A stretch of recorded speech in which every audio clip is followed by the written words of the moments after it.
scholars. So today we're going to be talking about reasons for early Spanish colonization. This is oftentimes referred to as exploration as well, but one of the things I want you to be thinking about in this class are the importance of terms. Is this colonization? Is this exploration? Is this exploitation? So I want you to be thinking about that in the back of your mind while I talk you through the main reasons for this. Most of this should be a review from world history, looking at glory, God, and gold, and why the Europeans are looking to expand and gain more territories across the world. So we're going to start 1492. I want to make very clear to you, I don't believe that American history starts in 1492. Why is that? Well, before 1492, Native Americans did have history before 1492. So I just want to make clear that we are talking about this from a very Eurocentric perspective. Okay, so then why is it that Europeans really only know Asia and Europe by 1492 and just the coast of Africa? Well, at this point, if you talked about in world history too, Europeans have met with the Chinese in the Mediterranean due to the Silk Road. 1446, the Portuguese will make an attempt to invade Africa to get more resources and expand their territory. All of the Portuguese raiders are killed, absolutely demolished by the Africans. And so at this point, the Portuguese basically realize we need to come up with a new strategy, which ends up being diplomacy. So there is no reason really for the Portuguese to attempt to push further into Africa than the coast. And it also makes sense because for trading, the coasts are going to be most of your port cities.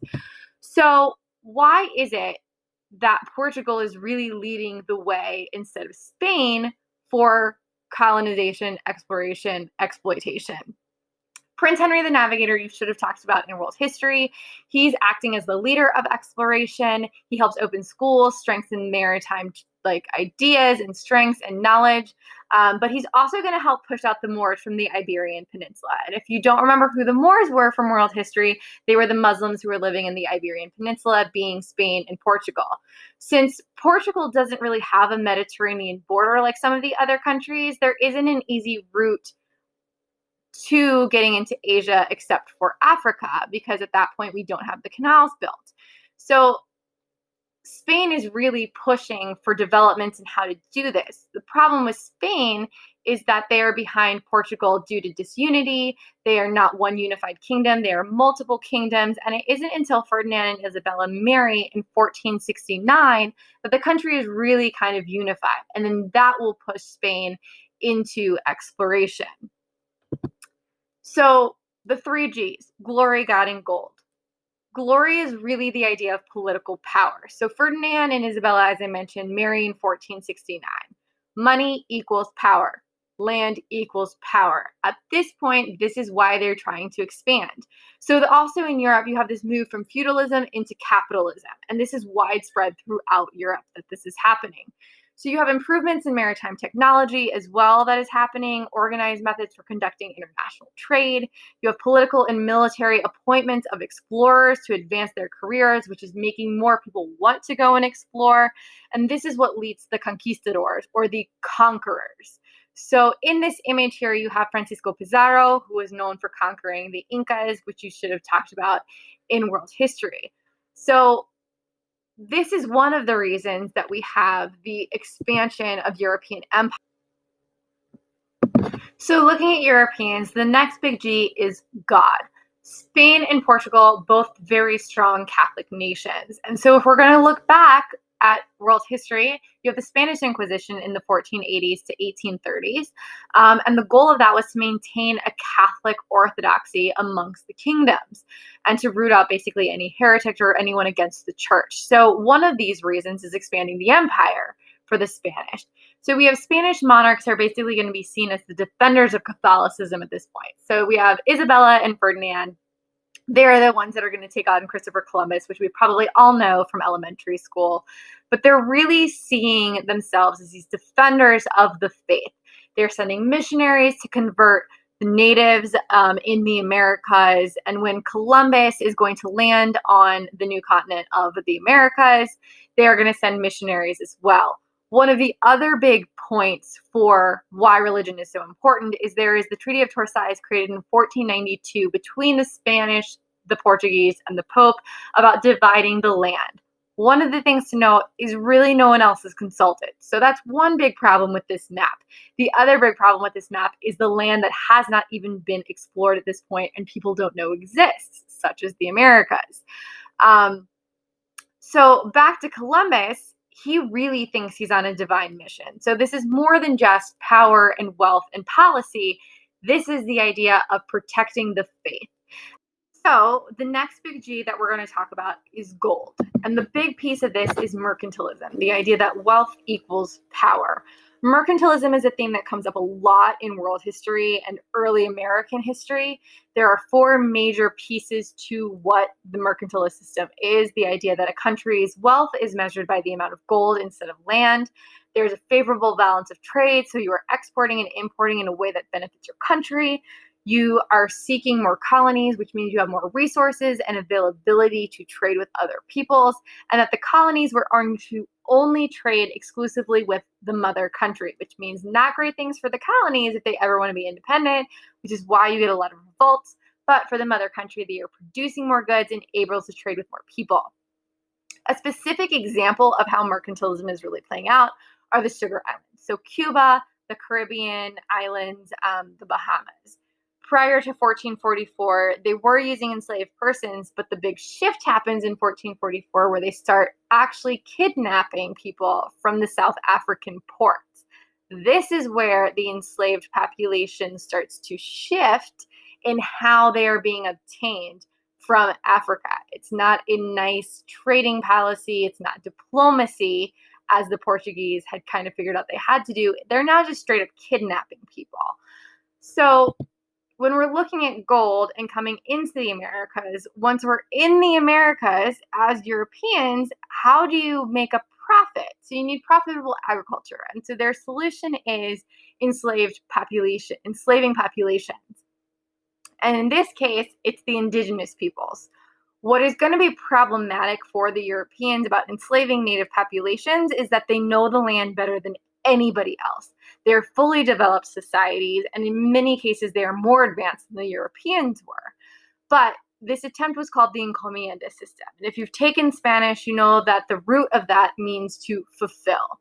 And so the Encomienda system, the Europeans promised to care for and protect the native populations, which is not in reality what happens, but that is how they're going to start getting enslaved persons in the Americas.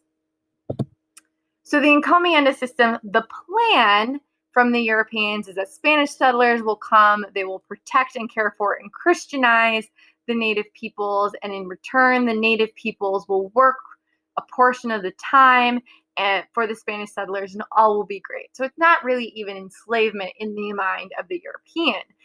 In reality, you have Spanish settlers who are forcing long labor. They don't pay the natives. They're not compensating them in any way. They fail to protect them from anything that is happening. They will start to seize their lands. And in return, natives are dying at massive rates because of disease and harsh working conditions. And so this is not in any way how the Encomienda system, the plan versus the reality don't match up. Eventually, the Encomienda system is done away with by protests from the clergy, which is then pulling back the whole idea of God coming into play here, and that the natives are starting to revolt. Again, they know the land better than anybody, so they have the ability to do that. So when we look at perspectives in history, we have multiple different views. Bartholomew de Casas is probably the most well-known view of what was going on because he was very anti-Encomienda system.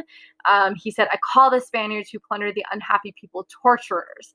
The Indians are our brothers and Christ has given them life. Why then do we persecute them with such inhumane savagery when they do not deserve such treatment?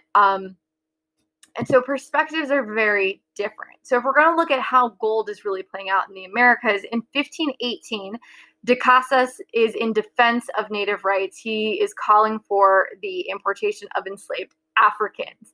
That is the switch. So here we have been enslaving native peoples in the Americas because they were there, they were readily accessible, but they are the ones who are revolting and they know the land. And so de Casas, the man who said the Encomienda system doesn't work, is now saying, let's enslave people from Africa instead. and that is going to be a switch for the Americas. So King Charles of Spain allows for the enslaved Africans to start being brought over into the Americas because of the casas. So 1520, we have enslaved Africans who are labor forces in Mexico, Cuba, and Puerto Rico. 1842, you have the Spanish abolishing enslavement of native peoples. So clearly there was an issue with who they were enslaving at this point. 1592, you have the Dutch who are entering the slave trade. In 1594, you have the French entering the slave trade. And this is where everything starts going crazy. So to get back to early reasons why we're exploring, before we get into what does this slave trade actually mean and the trading of enslaved persons, we have early colonial conquest. So 1492, Cuba is claimed by Spain by Columbus, which is that song you all know so well from elementary school. 1565, you have the Spanish fort of St. Augustine, the development of Florida. So pretty much one of the first places in the Americas, the first permanent European settlement in the United States, and the first permanent Spanish settlement. One of the big things that is really interesting between the European countries is the idea of the Black Legend. And this is the idea that was developed by the British as a form of propaganda, basically saying that the Spanish are more brutal than other Europeans were to native groups, and therefore other European nations, such as the British, should be coming over and conquering the Spanish, taking their lands, and helping develop their colonies. And so the British are going to use that as their justification for why they are coming into the Americas. So that is just a giant overview of the idea of exploration, conquest, and exploitation. And so that is going to lead us into talking about what is going on with the native populations between the colonists, how are the colonists reacting, what is happening with enslaved populations in the Americas.